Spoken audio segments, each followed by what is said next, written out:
Vous pensez que cette nouvelle union de la gauche, ou des gauches, françaises, je pense, ça va dépendre. a plus de chances de tenir que ses prédécesseurs? Il faut voir le résultat des législatives. La gauche plurielle avait tenu le temps du gouvernement Jospin.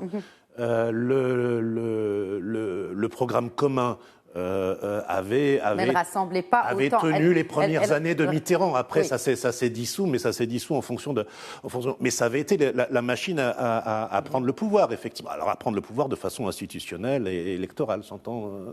Mais donc ça, je pense que ça va se voir. Je pense que ça va être aussi la façon dont les uns vont se comporter. Je pense que la question européenne va être très importante. C'est-à-dire que ce qui a rendu NUPES accessible et aux différents partis, et notamment au PS d'Olivier Faure, ça a été, encore une fois, je crois que c'est un point très important, ça a été l'accord sur l'Europe.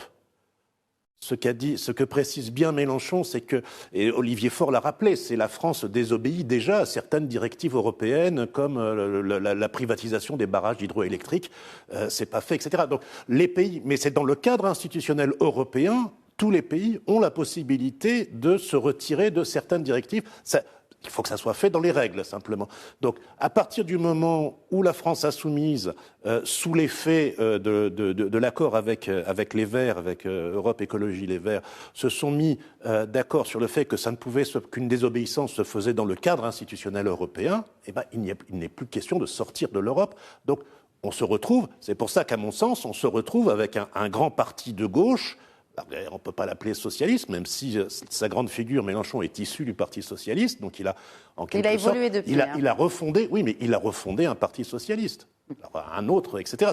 C'est lui qui devrait s'appeler Renaissance, en réalité, si on prenait les choses.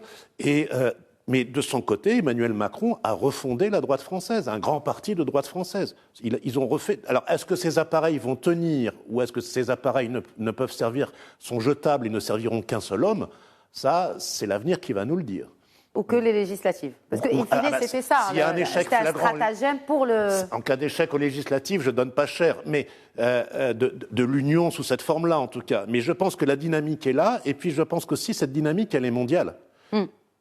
Il faut regarder pourquoi Joe Biden a gagné contre Trump, c'est parce qu'il s'est allié avec Bernie Sanders, qui était la référence horrible, référence aux États-Unis. C'est la gauche extrême américaine. Américaine, voilà. Bon, si vous écoutez Bernie Sanders, il est peut-être moins à gauche que Lionel Jospin, mais c'était la référence horrible qui faisait peur à tout le monde, etc. C'était les communistes dans nos cuisines, à écouter l'extrême droite américaine. Bon, ou juste la droite, voilà. Les républicains. Mais c'est cette alliance, oui, qui avait bien bougé aussi. Vous regardez Lula au Brésil, qui vient d'annoncer officiellement sa candidature. Il est allié avec le centre-droit, qui est la droite des affaires brésilienne, qui donc lâche Bolsonaro après ce qu'on a vu.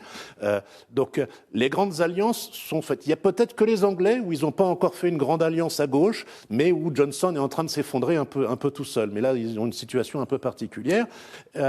En Grèce aussi, il y a des tentatives d'alliance. Donc, ces alliances, ces recompositions des partis de gauche à travers des coalitions, c'est un phénomène mondial et qui, à mon sens, répond au fait que la montée de l'extrême droite, elle est mondiale, elle n'est pas spécifiquement française.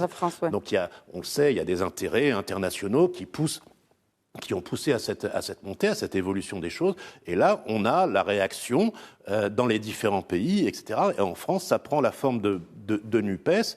On va voir s'ils peuvent gagner les élections, peser sur le destin de leur pays.